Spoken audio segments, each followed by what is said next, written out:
mga ka-DIY, no choice yung may-ari, kaya ito lang muna uli. Slotted angle bar. Ito kasi pinakamurang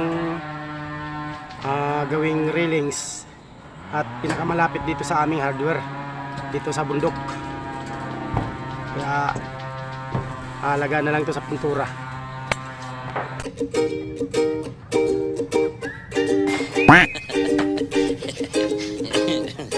Welcome back mga master. For today's video, nandito tayo sa bubong. So gagawin na po namin yung railings ng kanilang solar panel. Lalagyan namin ng mumurahin lang na railings kasi yun lang po ang nakayanan ng budget ng may-ari. So ang sinasuggest ko sana yung alloy na railings, yung railings mismo ng solar panel, pero namahalan siya sa price ng railings ng solar panel na alloy. Kaya ang sinuggest niya sa akin yung mumurahin lang daw. So bali ang naisuggest ko nga ay ganito, yung tig 280 na slotted angle bar. So nagustuhan naman ng may-ari at mura lang daw at saka malapit lang dito sa amin yung hardware, kaya mabilis kaming nakabili.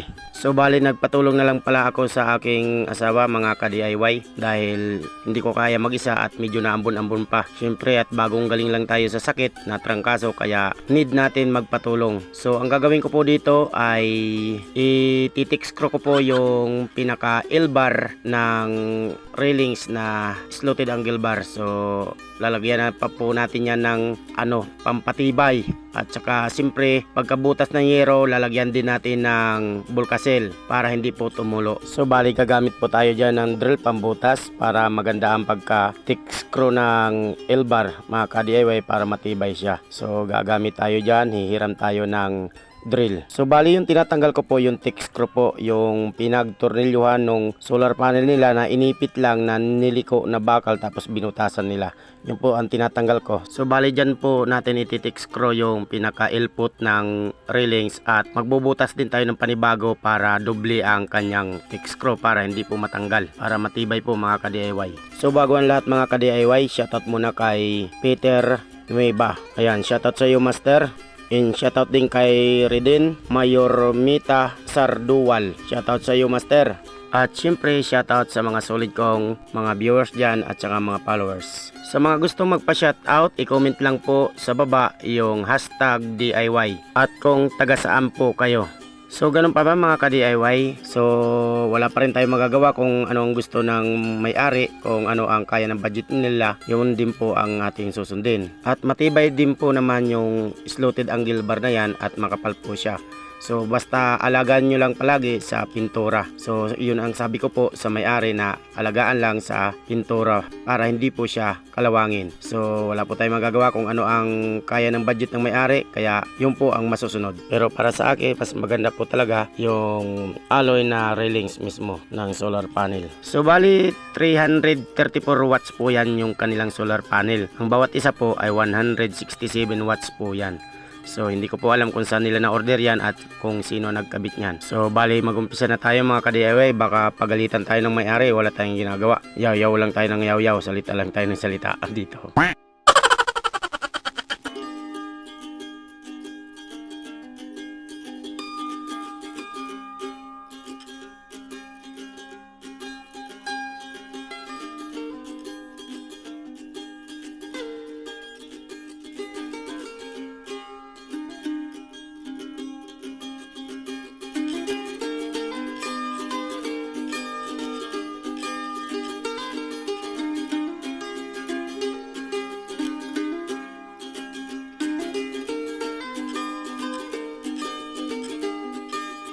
So bali mga ka-DIY, hindi lang po yung ganyan.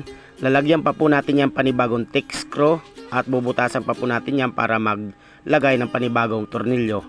Kaya maya maya lang, hintayin nyo lang po yung mga susunod na video mga ka-DIY.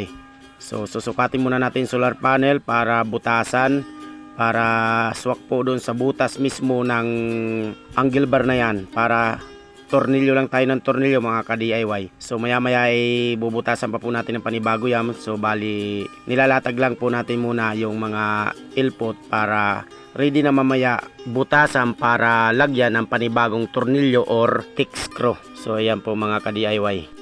So bali yung bubutasan po natin mamaya na solar panel mga ka-DIY, yung bandang gilid lang po nung frame ng solar panel, pero malayo naman po sa mismong cells ng solar panel, so hindi naman siya tatamaan sa pagbutas. So kailangan po natin butasan yun para po mayroon po tayong pagtornilyuhan para doon sa angle bar na may mga butas. So para tornilyo na lang po tayo ng tornilyo, kaya kailangan natin butasan yung solar panel. So ingat lang po tayo para hindi po tamaan yung mga cells, para hindi po mabasag or malaglagan yung mismong solar panel.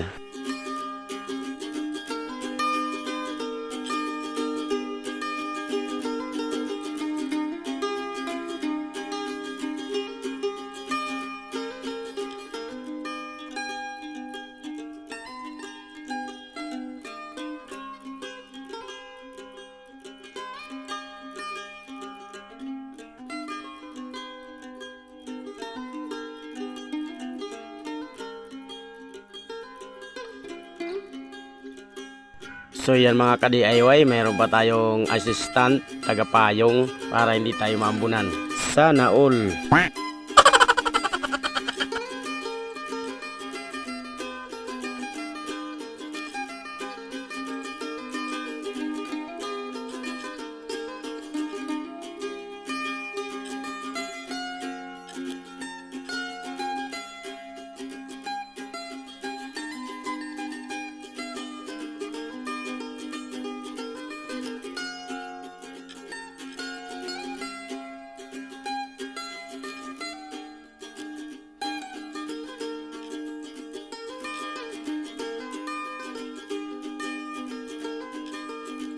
So yan mga ka-DIY, sinusukatan na po natin yung pagbubutasan. Kailangan tamang-tama lang po sa ng angle bar butas para hindi po tayo magkaroon ng problema. So yan, dyan po tayo magbubutas mga ka-DIY. So malayo naman po yan sa mismong cells ng solar panel, kaya hindi naman po tatamaan kasi kakaiba po yung kanyang frame. Medyo may allowance po ng konti yan para doon kayo pwedeng magbutas.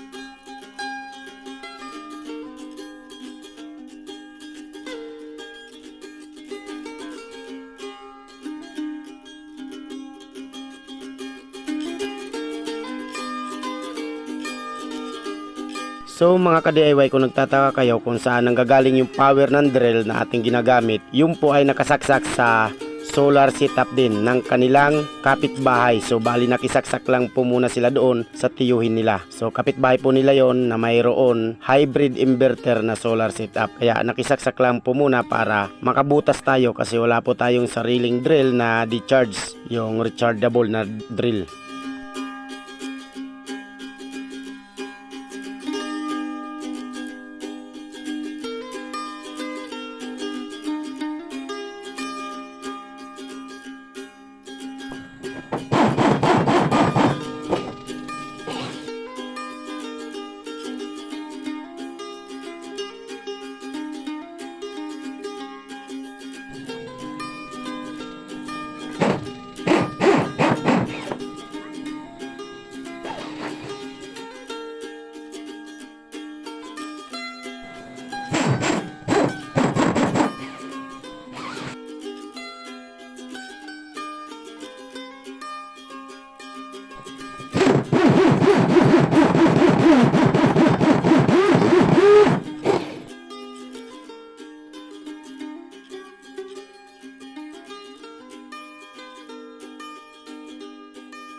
So hanggang dito na lang po muna ang video natin mga ka-DIY. Puputulin lang po natin kasi masyado nang mahaba ang video.